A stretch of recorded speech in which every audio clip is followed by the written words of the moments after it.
You're watching First Take, presented by Chase.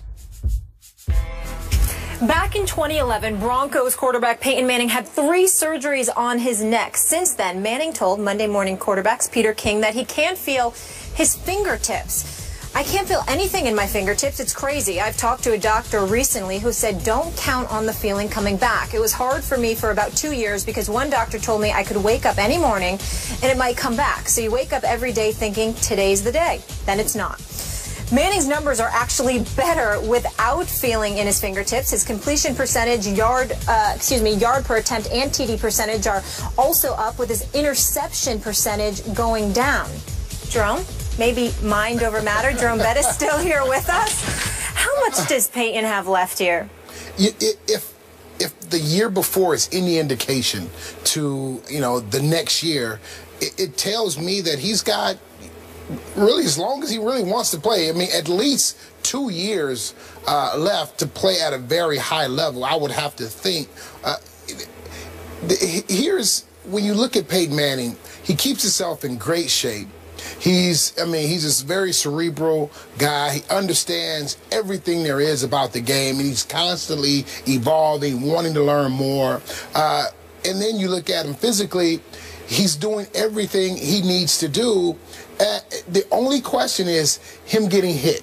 If he continues to get hit like he got hit last year, maybe not the year before, but a couple years past, that's the only thing that I think that can derail him, in the sense of him not playing for another 2 years.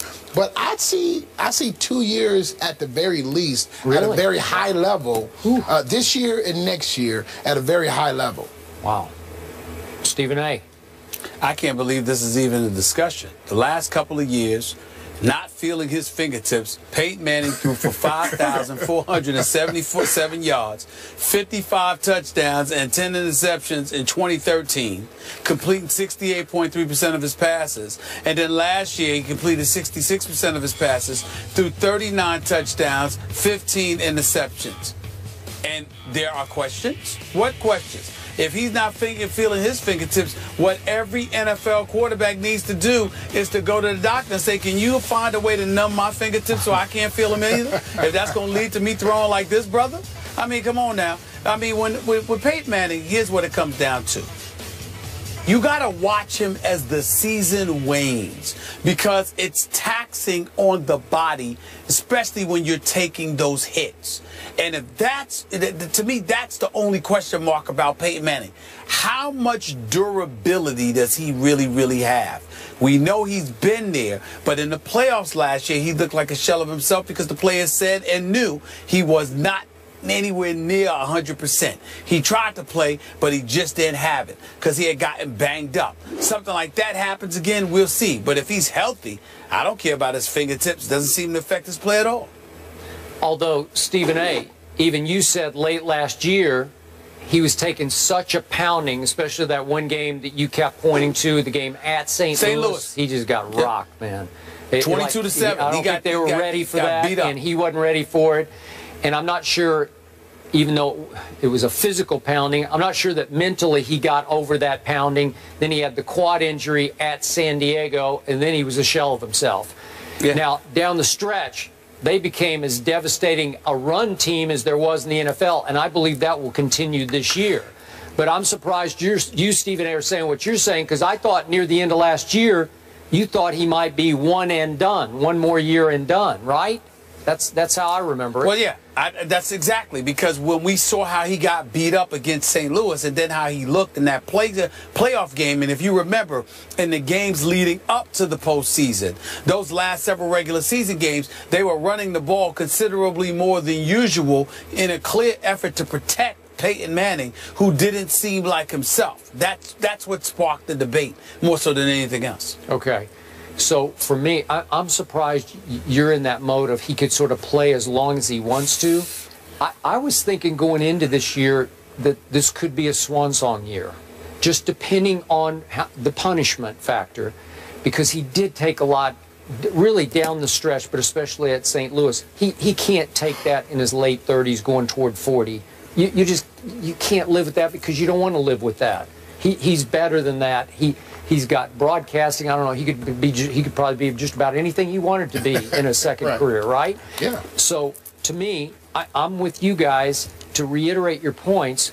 Feeling in your fingertips has to be way overrated because his QBR was first in the NFL that first year in Denver, first the second year, and it plummeted to third last year behind Romo and Rodgers, and Tony Romo had off-the-chart QBR last year. So first, and third, I thought he should have been MVP the first year, and Adrian Peterson got it. Then Peyton was the MVP the second year.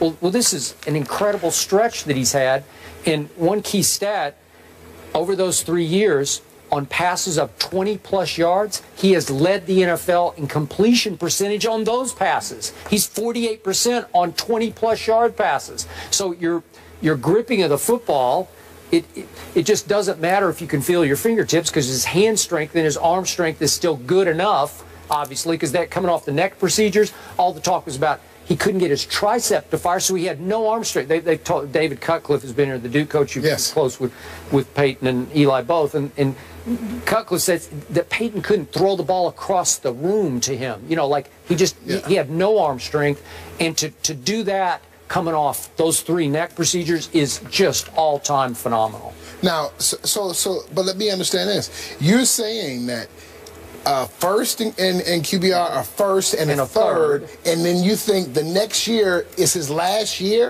That's what I'm saying. I think if they can protect him,